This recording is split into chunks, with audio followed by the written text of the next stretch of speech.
Out of respect and reverence for the many lives in the path of a destructive war at the hand of Russia, there will be no music at the beginning of this episode and obviously no advertising. We're about to hear from, pardon my American pronunciation, Yulia Djadovich, a Ukrainian coffee professional whom, while on a coffee trip in El Salvador, could not return when the war began. My name is Yulia Djadovich, which I expect to be really hard for you. I'm Ukrainian and I've been in coffee for a while. I started as a barista. For me, it was essential part of understanding the coffee industry. From the day one, from the beginning, I knew that I want to work in green coffee. So since then, I worked as a barista and then I worked for green coffee importing company in Norway. And afterwards, I worked for green coffee exporting company in Guatemala, and finally made my way to Best Coffee Mission. And for now, there's no other place I would rather be. So you're doing green sourcing now, and what's your role at the company? Mm-hmm. Now it's changing a bit because of all of the circumstances, because of the war. I mean, like it was not such a position before for this because we couldn't think of it. But basically, my role is to do partially sourcing, also origin trip in Central America for our roasters, and also project management in origin. For now, I'm also switching a little bit for sales part in Europe, since all of coffee that we had contracted before for Ukraine now needs to be sell somewhere else. So we need to find a new home for them right now. So a little bit of something new in my role. So basically, yes, my main part is sourcing and origin trip for roasters in Central America. And that is actually why I'm happy to be here where I am right now in El Salvador. We came here with my colleague Olga for doing 2 sourcing trips for 2 groups of like around 10 of roasters. So we managed to do our first group, which was like 14 days tour in 4 countries in Central America, which was amazing. And we sent our roasters back home to Ukraine. And in 2 more days, we just expected our second group. But then airlines started to cancel their flights to Ukraine, and from Ukraine, we had to cancel our second trip. And in 2 more days, war started. Russian bomb in Ukraine, as you know. So yes, till now from the beginning of February, 2 of us remain here. We're supposed to be back on 6th of March, but obviously was not possible. So for now, we still remain here. Were all the roasters Ukrainian, or you had roasters from different regions? This is like, of course, we opened and we had some roasters from another countries before as well. But in these 2 trips, it's supposed to be only Ukrainian roasters. And the thing is like, as an international company, but 70% of our market is Ukraine. Okay. And the best relationship we have in there, and like most close connection between our roasters, which often come here to Origin to do their own experiments and use this coffee afterwards for competition, for example. That's mainly Ukrainians. And so so both groups this time were Ukrainian, and one group went back and one group stayed, as most of everybody else is in El Salvador? One group just went back to Ukraine, and another group just didn't even manage to come here because of cancellation. Okay, got it. They didn't leave Ukraine, and second group didn't come. Okay. Before we jump into the most obvious stuff to talk about, I want to talk about a little bit about Ukrainian coffee culture. What is that like? Okay, actually, coffee culture is like really fascinating in Ukraine, especially for last 4 to 5 years, maybe. I mean, I had this idea to work in coffee for a while, but before I didn't see, any opportunities for me, like what I'm going to do there. And afterwards, as our coffee culture was developing, it was started to be obvious for me, like how huge it is and how many roles you can take in here. Of course, we have a lot of people drinking just, let's say, second wave, coffee, and we also have coffee shops like this. It's mainly popular, not even like as coffee shops, but small coffee points like around the city, like in different cities. That's a big part of coffee culture. But the most amazing thing for me, it's a specialty coffee scene, because for past few years, okay, a little bit more than few because past few years was COVID times. Yeah. It was pretty amazing because people, like they catch up this wave of a quality product and a product that was bought, like consciously so quickly, and they started to be like really interested in it. So in the same time, there was a lot of workshops, cabin sessions, different like lectures. I can say like not every coffee shop, but a lot of coffee shops, like were organizing event, not for coffee professionals, but for coffee lovers, because there was like huge demand of information, like people want to know what they're drinking, people want to know Yeah. how they make the decision consciously. So for now, we had like, I don't know, thousands of coffee shops, and the main interesting thing that most of them have their own approach, how to source coffee or specific way they want the coffee to be roasted, and the things they want to communicate with people by this way. Their own design, their own, like a kind of events, and like every small coffee shop, like it's like small world, and people just come in there speaking freely to baristas, like and to bar managers, which are there. Asking like millions of questions. Obviously, like during COVID times, it was a boom for home brewing. So actually, some roasters keep remaining like working still at really big volume because it was a big demand for having coffee at home. And also it was a part for educating people, not how only to chew their coffee, but also the way how they can make this product at home.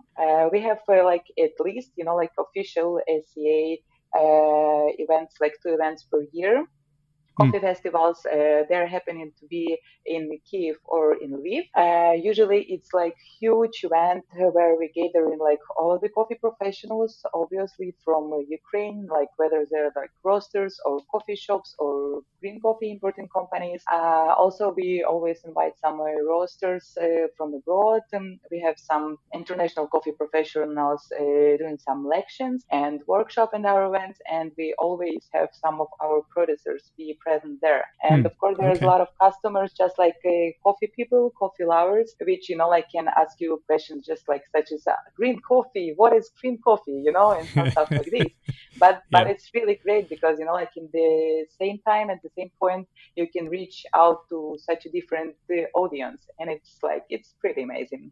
I love it. Yeah. Yeah. Would you say the community of coffee professionals in Ukraine, would you say they're friendly? Are they competitive? Are they protective of, secrets? Or are they share information? What would you say the vibe is? I don't like to talk, like at the whole coffee community as one, but I can tell, okay, like from my experience for like past 4 years or 5 years, at first competitors were like a little bit reserved, like with their ideas or with their coffee they're going to brew on stage, and something like this. But every year you can see, like more friendship, more evolvements from like a whole community.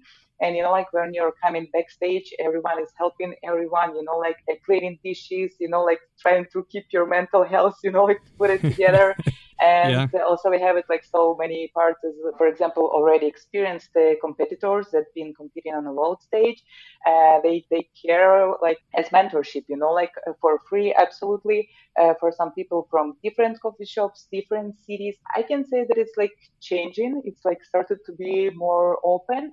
And I believe we just like all at once realize that those competitions are not to compete between each other, like we just need to find the best person to represent our as country on the world stage, from this point it started to make all like complete sense. That's cool. I like how you put that. Yeah, looking at competition is a way to find the best person to represent y'all as a coffee country, a coffee culture country. Exactly. Very cool. Yeah, I told you this off the mic when we spoke yesterday, but obviously we're going to talk about some of the harder things going on right now, and from my perspective, I'm nervous about this because here I sit at home with no threat to my things, the people that I love, and so it's easy for me to kind of just throw questions out there. Well, I wouldn't say it's easy. That's kind of my point. This isn't easy for me. It's not just, it's definitely not, Yeah. Of course, like we cannot compare our state of being to people, like who are there exactly right now, but Yeah. obviously it's not really easy to any of us. Yeah. Yeah. Well, I appreciate you for your bravery for coming onto the show, for talking to us, and for being a voice for Ukrainian coffee professionals and Ukrainians in general right now as we talk about some of this. And I'm going to leave this kind of open ended for you. Are there any stories from friends or family, fellow Ukrainian coffee professionals that you want to share? Basically, of course, at once when it all started on 24th of February, we've all been shocked. It doesn't matter where we've been at that exact moment. And people were in shock, people were in panic, everything was shut down, some basic stuff as like grocery stores, pharmacies, and stuff like this didn't Mm-hmm. work. Yeah. Thankfully, in this, this work conditions, all of the people I know, just became a full-time volunteer in this far, even Hmm. though no one was ready for it. It's not like everyone is professionally was doing volunteering before, but Yeah. somehow whole community organized that way from a day, I cannot say day one, maybe no, but from first days, every people I know from coffee community, of course, as well, every person I know from Ukraine and from coffee community as well is started to doing something to help people which are around. So Hmm. it was basically depending on situation whether they happen to be exactly at that moment and their skills. So for example, my dear friend Veronica, she's also our colleague, started to volunteer from first days with my other friends in Vasilkiv, which is really close to Kiev and which was Hmm. bombed I don't know how many times by now. Yeah. So the situation was that people were supposed to spend a lot of time in a bomb shelters. There was no possibility to get food for them there. There was actually no possibility even to buy this food, even though you have the money to do so. Hmm. So they would need to find something as food, basic medication, specifically for people who's been in medication for a long time, as well as it started to be a problem with electricity, they were searching for some power banks, batteries, sleeping bags, blankets, something that seem like a pretty small stuff, but is really essential for you to survive, in such a circumstances. Hmm. So they Yeah. started to find ways to contact shop owners, pharmacy owners, to own pharmacies for them. And at the same time, all of them opened their accounts. So people from different parts of Ukraine, and because they were actually the first place that was hit, Kiev and Kiev region, along Mm-hmm. with the Kharkiv. Yeah. Yeah. So and also people from abroad could help them, and it's just really amazing how they can organize it so quickly.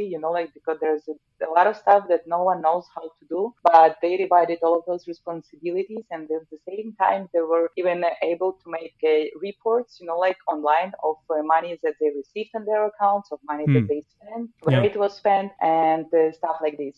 Thankfully, situation started to be more calm in a while. So humanitarian help, with cars and buses, could come from Western Ukraine because it was not possible from first days. So Hmm. Yeah. they started to switch in for finding meaning of defense, like personal defense, it's like bulletproof vests and helmets and stuff like this. And at the same time, they started to cooperate already with some people from different parts in Ukraine who could actually deliver that humanitarian help there. Hmm. So our national coordinator, like our previous national coordinator for 2 terms, Olena Sereda, she's volunteering there at front from day one. She started from cooking food for territorial defense. Then, as she has amazing organizational skills, she started to do fundraisings, organization, and Hmm. Wow. Yeah. delivery of meaning of defense as well. And for past few days after occupation went out from cities around Kiev, she started to deliver humanitarian aid to cities that I believe for now everyone knows as Hostomel, Bucha, and Irpin.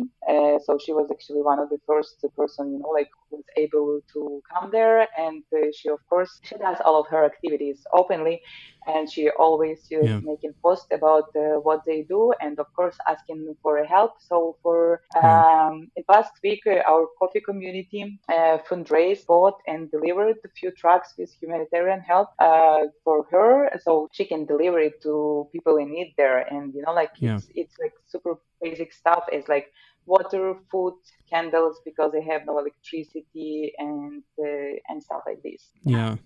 And is it what's the weather like right now in Ukraine? Is it cold this time of year? Is it cold? I'm not sure about exact weather forecast for today, but as a matter of fact, February is the coldest month in winter. Okay. So, for example, in Kiev region, the temperature is like minus 10 degrees is completely normal, like so in Yeah. the nighttime it can go like up to minus 20, and like it depends, of course. Today it can be minus 20, tomorrow it can be plus 5. It is cold, it is really cold. So even just being without heating, like still staying kind of safe, in Yeah. your house, but not have electricity and heating system. Mm. It is hard, but also like spending this time, like in a bomb shelter or outside, as all of our defenders supposed to be. It is hard, so that's why like Yeah. they need like so much equipment, just basic things, but so important for that time. Mm.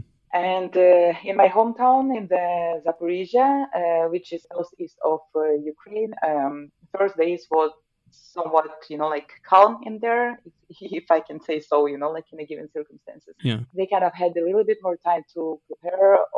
Volunteer center was organized pretty quickly, like in theaters, in some public places, at schools. A lot of my friends, of course, taking a part on it. So like those centers start to be a center of communication between citizens and between the people who are at front and who are doing volunteering and who already started to help people from those regions which was being hit at first, like to come there to our region, which is were like more safe back then. First of all, they started to gather some things to make like a defense, like around the city and regions. For example, my dad were like finding and buying, delivering shovels, like so people can dig roads around the city. So Mm. they were looking for a lot of sand and metals that was needed to build these different constructions, like as defense fortifications. I'm not sure if it's this way will be right, but I hope you'll understand me. There are also, of course, along like with the basic things as gasoline, food, medicine, etc. My sister, she sews. Actually, she is a pretty good designer, like, and I'm lucky to wear some of clothes made by her. Oh So yeah. once she was sending me a picture when she was cutting some fabrics, and honestly, I was amazed, like by her calmness and like how she could sew, like right at that moment. Mm. Uh, Yeah. but I was thinking, like, and telling her something like this. I'm pretty happy you sue. I believe it's a really good distraction for you, when her answer was like, I wish this, but that's for Molotov cocktails, Oh so yeah.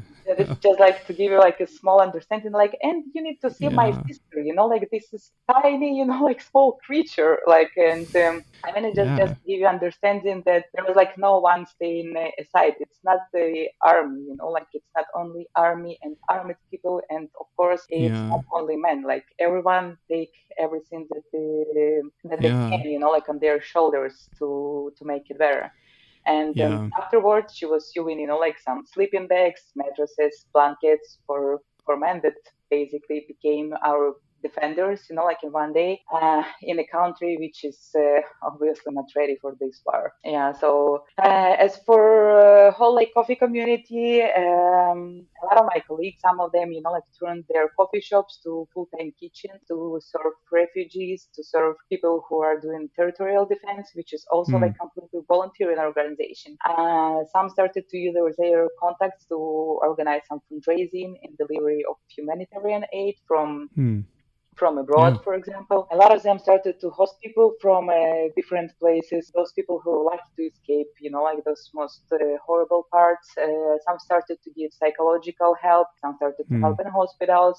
I don't know, I can like, go on and go on. It just like it was so much stuff to do, but that's the thing, like that inspires me so much that Yeah. like there is no person, like just step aside. Like everyone was doing like something which is and still doing, which is within their power, and that's I believe that is the main thing how we still like can hold this battle, because honestly Mm. from the first days no one believed it's possible. And if we were Yeah. counting only for our government and for our army, it wouldn't be possible. But as all people organize this way, it is possible, and they're proving it like every next day, like every Yeah. next day. Yeah. And the thing is, like, it just doesn't matter where you exactly, like right now, or you're in the places which is like under Russian occupation right now, Mm. or if you're there in the places which are like more safe, or even if you're like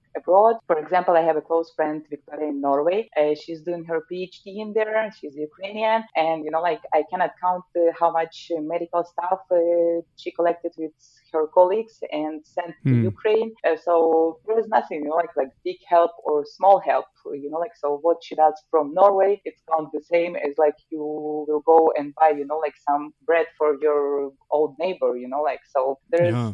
not such a thing, like as a small parts, and that is really, really important to understand, because the thing that I've noticed, like a lot of people from abroad, they're kind of shy, like to offer their help because they don't think or see that there is something important, like there is something Hmm. valuable.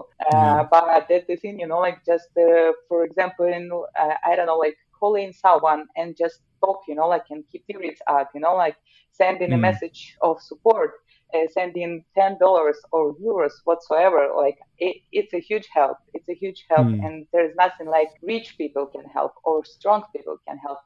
We all can do that. Yeah, the message I'm getting from you. Let me say first of all, yeah, the way that I think of Ukrainians after what I've seen, I've been trying to pay as close attention as I can. Just Mm-hmm. the strength of the community has been so inspiring to see. Like you said, just everybody in your community gathering together, linking arms, and doing what needs to be done to protect each other and your homeland. It's super incredibly inspiring. But what I'm taking away from what you just said, Mm-hmm. which is like kind of more for the international community, is hey, don't be shy. Like if you thought, hey, there's nothing I can do, or I don't know what I can do. I mean, you just give a few great examples of tiny things that people can do that still count, right? Yeah, Um, yeah, exactly, and that's like that's where we found our power. I mean, like for Ukrainians, in made like by hit, because like we had to reinvent yourself, our skills, our connections, our way of thinking. But that's the thing that like every person can do, and I believe like from this perspective. It's not only important in this case of us having a war in Ukraine, like in supporting Ukraine and Ukrainians. The thing is like if you will just give yourself, like a wider perspective and understandings of things you're capable to do. I mean, like that what makes you stronger, more confident, and I believe just a better human being. I don't know. yeah. Coffee community in general, like worldwide, was like very, very, very supportive from day one. Honestly, of course, I didn't even think about this Thursday when everything was happening. My only preoccupation was to how to keep my family safe. What can I do? What should I do? Actually, like where can be my strong side, But from the first day, I started to receive so many messages from. I mean, like as I lived, like and traveled to before in many countries, I started to receive so many messages from people from different countries, different continents. Like not just only asking like, "Are you okay? Where are you? Are you safe?" But also offering their help, asking how they can help, what Hmm. would be the best way to help for them. A lot of them work for coffee community, and a lot of them offered, like their home, not for me, but to my family, like to my friends, Hmm. to anyone they could help. Yeah. And that is in, like that was really, really inspired, like, and that was the part that got me like so emotional Yeah. because like in that exact moment you're so caught up in your personal situation and you feel that you're alone in here. But Mm, receiving all of yeah. these messages and all of this support, you can feel that you're not alone. Like Mm, you yeah. you have someone who are willing to help, who really want to help, and now it's your task to communicate it to the world and organize it and make it Mm, happen. yeah. Even though my family stayed in Zaporizhia, in my hometown, I can't appreciate enough. Like this help that was offered, and Mm, also a lot of people were sending money when I was doing fundraisings, and I always report to them where they went. But there's like is a interesting thing. I have a pretty close coffee friends in Russia. We traveled together to Origin. We competed together in one team. yeah. I hosted them in my home in Norway. Of course, they're my friends. And the interesting thing is that I haven't heard a word from them. Mm, And yeah. not a single word from the first day. Yeah. Uh, I mean, Yeah, of that's course they hard. don't have, like obviously. And Yeah. I'm not here to judge. And Jesse, you never know what is happening in someone's head or soul. Yeah. But Mm-hmm. isn't it weird? At least, like that's the only question that is still open. Like in Yeah. my head. And if I were in your shoes, that would hurt. That would hurt really bad. To have made friends and yeah, I that's just hard. I guess that's all I can say. That's a hard thing. Yeah, it is, Um, and maybe like we just at some point we'll need to understand that there are some things we cannot like impact. Like some things are within our power. We can and need to expand. Like that list, yeah. but some things we cannot influence. So maybe we should just take it. Like as a matter of the fact. And Yeah. when I heard this idea to ban Russian competitors from the world stage, at first I was against it. Like I personally was against it, like very Yeah. against it, because Yeah. Yeah. Same. coffee is what unites us. Like Yeah. and AC events is our platform for communication. Like for doing Yeah. those connections, Yeah. and we all made so many amazing friends. Like thanks to it. I've been to every World of Coffee for past 4 or 5 years, not sure for now, and I believe it never was as a visitor. Like I always do volunteering or bar managing, or I'm there as a participant, and I Mm, met so many incredible people. And yeah. gosh, I just love them. Like honestly, like from the bottom of my heart. And our community is somewhat like very unique. That is something that I've never met before, and that's what has made me, like proud to be a part of this community. And I never regret, like coming to coffee industry, meeting all of those people, like specifically in coffee community, of course, like from all over the world, and like traveling a lot. I had this question, like pretty often, like and like as I was living, like in Norway and in Guatemala, and I spent a lot of time in Ethiopia, for example. So I have this question a lot, like how are Norwegians, like how are Ethiopians, how are Ukrainians, and I've never been able to answer this question because how could you tell something about a person by nationality, Yeah. For me, Yeah. that's like asking, I don't know, like, how are people with the curly hair? Are they kind? Are they smart? Are they friendly? Like, we Yeah. are all so different. Yeah. But now, honestly, for me, that's the hard part to what would be the right word, like, disattach Reconcile. Russian from coffee professional, like, Hmm. as working for a country which use your taxes to shut in bombs on innocent people instead of like developing their own hood. Hmm. I Yeah. cannot put together, like in my mind. Of course, like we all know, it's pretty obvious for now about how massive propaganda is there. Like, and I've been in Russia Yeah. several times. I really connected to this. I have a part of my family in there, and like I've heard these messages starting from 2009. Like, but back then I was thinking that it's like kind of joke, like or something like this. I was Yeah. always there spending time with my family and friends, so like of course I was like it was not a political visit, like, but Yeah. just after 2014, like some things that I heard back then, just only there for me it started to make sense. So I've been there, I heard those news, and it's shocking. And like I know that I'm just trying to imagine myself if I would live in this kind of informational world, like I'm not sure what kind of person I would be by now, like if I would be personally brainwashed like 24/7 for like years and decades. Propaganda seems is very obvious, and it is very clear how their regiment is far from democracy, And Yeah. I want to understand me right. Like, I'm not talking about your political position in here, like, because we all need to have as much freedom as we should. I'm just talking about the basics of humanity, like, which is like Yeah. life is sacred. Sovereign territory is sovereign territory. You cannot kill people, you cannot. And supporting this directly or indirectly, you should acknowledge this, like, how could you be for peace paying for borrow from your pocket? Like it's I cannot match this in one sentence, and in understanding inside my head. Of course, obviously, we didn't choose where to be born, like, but we are to choose where to live, how to live, and how we are impacting, like Yeah. world around us with Yeah. our lives, It's a good word. So Yeah. I know, like That's I'm always open to discussion, like if anyone has some points, like on it yeah. or something that will make me change my mind, I'm open to Yeah. this.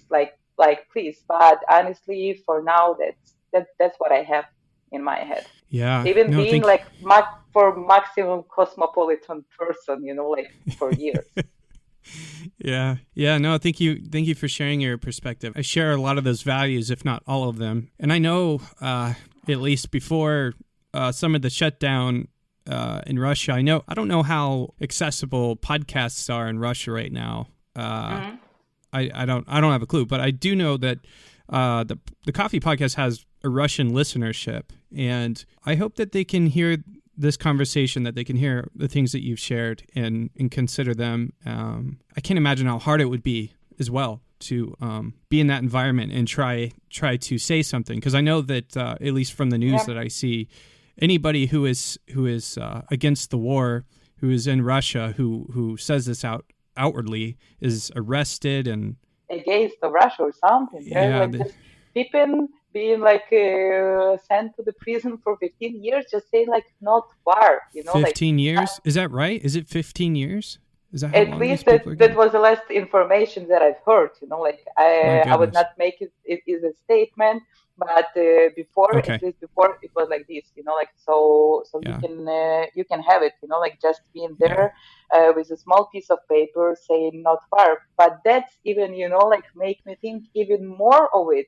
How Yeah. can they stay there? Yeah. How can they stay Yeah. there if they are not able to say even like any single word? So that is my Yeah. preoccupation now for like all of Russian people, like that have like a little bit of understanding, like of this situation. If any of them want to reach out to me and share their experience and thoughts, and maybe Yeah. like at least we can be of help of each other, as like I don't know, as Yeah. conversation, as support, as mental help. And two, I mean, I guess with that open invitation, like you just said, if somebody wants to reach out to you, from Russia and talk to you, if they wanna come share their perspective on the show as well, I'm open to that. So we can. I think that would be, if anybody is listening who wants to do that, that would be an incredible thing to do. I know it would be difficult, and we can make you anonymous if it's required. It will be really great if some of them Yeah. can share what is happening for real. Yeah, and of course, Yeah. like stay anonymous because it just Unsafe. I don't know. I don't know if there's something still in this world that we can name as safe. Like is there a place like this? If there's activities like this, I don't know. Yeah. Maybe there's a time to have a bit more courage that we Yeah. that we used to have before. I was thinking of this as you were talking, actually. How coffee brings people together. I mean, over history, it has this egalitarian power to it. It brings people together to have conversations, open discussions, even if you disagree, open discussions. And that made me think about actually something I learned from Coffee Black, which is a Black-owned coffee company out of Memphis in the USA. And they had recently gone to Ethiopia and were talking to Ethiopian coffee producers. And one of the things that was learned on this trip was that it was a very common blessing in that culture to say blessing. And the blessing was something like, may your house have coffee and peace. And so I feel like coffee can be that for conflict, like this big of a conflict or even tiny conflicts, bringing people together. Let's talk about stuff and let's understand one another on a human level before a national level, right? Like you said. Yeah, exactly. Like I'm pretty sure that we still need to communicate, but here I Yeah. only have just like one request. I need this person to share, like the same values as I have, like as for human beings, like as appreciation of human lives and human life, Yeah. like as in general. Because if by any chance this person would rule that it's like an okay to kill people, it doesn't matter others people like children or adults or they're from army, and it doesn't matter like what the sake and good they see in it. I mean, like if they're going to tell something like this here, that is the point that I'm not having this conversation. Yeah. Yeah. When it comes to what can people do, we're not about raising awareness on the podcast. Sure, we'll talk about things. That's a way to learn and to be aware, but we hope to also encourage action where action is relevant. And I think humanitarian aid is something that we really care about. We want to make sure people that are hurting, that are suffering, can get the things they need. Yeah, what do you have for us? What are some organizations that we can consider? Yeah, as I mentioned before, like the biggest part and the most important for us, and that's the way how we still keep on going in this war. That's I was volunteers, like that organized from the day one. And for me, honestly, from my personal perspective, the best thing is to donate your money straight, like to them. Like I have bunch, like of volunteers that work for like that have like small organization or work for big organization. I'm not sure how it's like from people from outside's perspective, because maybe for them it doesn't seem like trustable source. But I have Okay. like Yeah. really a lot of people doing that from coffee industry. So those people that you probably met, like somewhere on SEA event, you can see clearly about their activities in their social media, and you can just like reach out to them, like and ask like, hi, how could we help?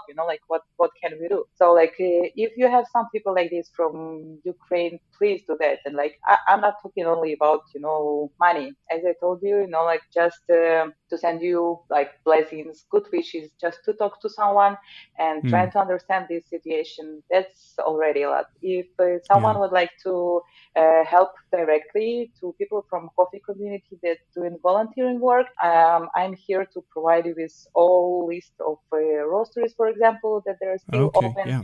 and people who can do so. As for humanitarian help, maybe it would be better than I'll send you a few links afterwards. And as a CA, like because managing director of a company I work for, Fast Coffee Mission, he's also a national coordinator for SCA Ukraine. And so we are basically, like have like 24/7 office in here, thinking and doing something for our coffee community and communicating with another SCA chapters with which we're like pretty supportive. Some of them already donated money, to our chapter. Some doing some fundraisings, and some are just willing to help in other means. So, and like SCA Poland were of huge help, like to everyone from Ukraine, not only coffee professionals. Which here, like having this opportunity, I really want to thank them, like from the bottom of my heart, because along with all other countries, Poland has biggest part of refugees in there, and everything that they are doing for Ukrainians right now in the matter of just host those refugees and help them with their living, it's just it is incredible. SCA Ukraine, we started several initiatives to support our communities, and first of them would be Roasted in Ukraine project. This project unites any roastery from Ukraine, and it will support them with documentation, logistic, and marketing their coffee abroad, because Ukrainian market will need some time to recover, obviously, but it's just a matter of time. So basically, for now, like we have two main, like of how to deal with what is happening in Ukraine right now. First, it's just like defending our country, defending our territories, people, and help people who are in severe conditions right now. But in other hand, we need to keep our economy running as much as possible, right now. Because we all were empty in our pockets from the first day, like all salary just goes to some volunteering organization and to different projects, and people are running out of resources. And also an important part of it, like just to keep working, it helps people to keep sane, like in these circumstances. Also, we started a series of, let's say, educational lections, but they're mainly, about how to maintain your mental health. It also like happening in SCA platform, and it's free to everyone.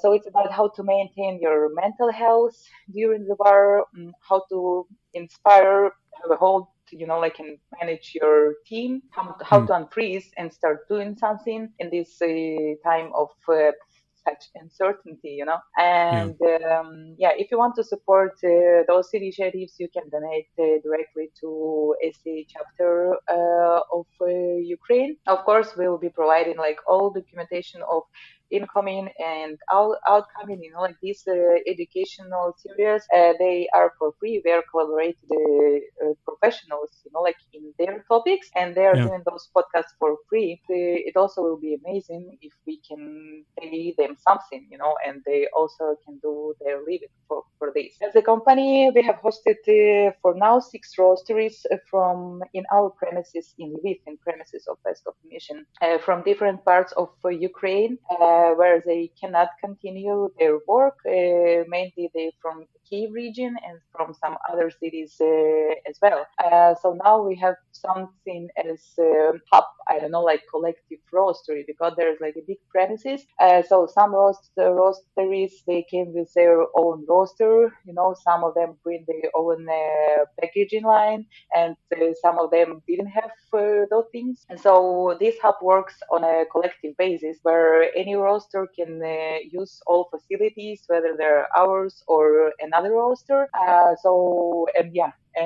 Keep running, like and keep working. Also, cool. As a company, we will be donating $7 from every bag and box sold for establishing an orphanage in Chernivtsi. My friend is in charge of this initiative of a big charity organization that was established before war, and the main activities of this organization was orphan disease. But as a matter of the fact, for the war, like we all had new tasks and new things to do, so now they're establishing orphanage for children and small babies, like infants that were evacuated from Kharkiv region. So like they're basically have nowhere to be, and now they're just living separated in different places. So this is the meaning of it, just to organize a full center for them, like in these times. And as we will be donating, you also can find all of the information in our website, and you can help them directly, like we don't need to be even involved in here. And also, like one roaster from Lithuania. He reached out to us with an idea to buy some coffee from our company, but not for him, but for Ukrainian roaster, And Yeah. that's actually an amazing idea. My first question was, how didn't we think about this before, like ourselves? Yeah. So we are starting this as an initiative because we have operations. As a matter of the fact, we opened our office in Turkey 23rd of February, which was one day before the war. And we have a warehouse in Poland for a while, and we have warehouse and office in Ukraine, in Lviv. So we still keep operating in Ukraine while we also have this opportunity to operate Europe. So it can be done really easily. It will be like super direct help if you want to buy one bag of coffee, and this will be delivered to the roaster, to their door in Ukraine. Cool. Because, for example, we have one roaster that still, he has like super small roastery. He worked there by himself, but he keeps working, regardless to bombing and stuff, because at first that's what keeps him sane, he cannot leave the region because of his family in there. And, Okay. all money he has, he's spending just to support local communities, to cook food for them, because we don't have no electricity, no gas, and something like this. So, if you feel that you can buy just like back, and we are not talking about, cup of excellent lot. Like it's unfortunately it's not a time of fancy coffee. If you feel like you want support someone this way, I believe that would be like most direct help. And today I was just spoken with Natalka from Sweet Kali. This is they are like pioneers of specialty coffee in Ukraine, and I love them with all my heart. And they're a big company, but she shared with me that after a few weeks of war, they realized that they donated and sent out almost all of their coffees they had. And of course, they did it not only with coffee, they were donating like food and money resources that they had. So it was actually just, I also had it from her, if anyone can help, and just send us a bag of coffee, that would be an amazing help, because all of the roasteries, they roasted this coffee and they sent it or to the army or to volunteers or to hospitals, for some different organizations. So I believe that would be like great and like most direct impact. And of course, I want to just encourage, everyone, just not to be shy, just to reach out. If you need some names, I'm here able to provide you all of them. Or if you know any roastery, and now you cannot think of this like, oh, they're big, they're doing great, and oh, this guy is small, he needs help. The thing is like everyone is donating as much as they can, and like it is equally important, to support. There will be like no wrong place to send your coffee or to send your help or to send your best wishes, let's say. Well, as we come to a close here, is there anything you want our listeners to take away from this conversation? If you could just say one thing that they would remember, what would you want that to be? If I can take it as just like one message, it is pretty clear, but it is so important. Just just put a value in human life and human rights. Communicate with each other as much as we can, and be open to different opinions, to different positions, and not to think of something that divides us, but to think of something that could bring us together.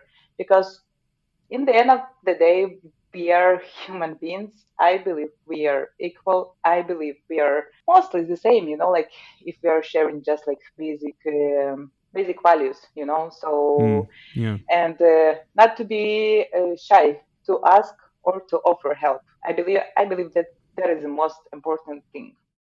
I will be sharing a link to support Ukrainians through humanitarian channels provided by Yulia. The link will be available on the show notes, on the website, and to my Bruiseletter subscribers. Today, I finished the episode with a different kind of blessing than happy brewing, since happiness is not always so close. In the vein of what I learned from Coffee Black at the SCA Expo this year from the African tradition, specifically Ethiopia, where there's coffee, may there be peace and prosperity.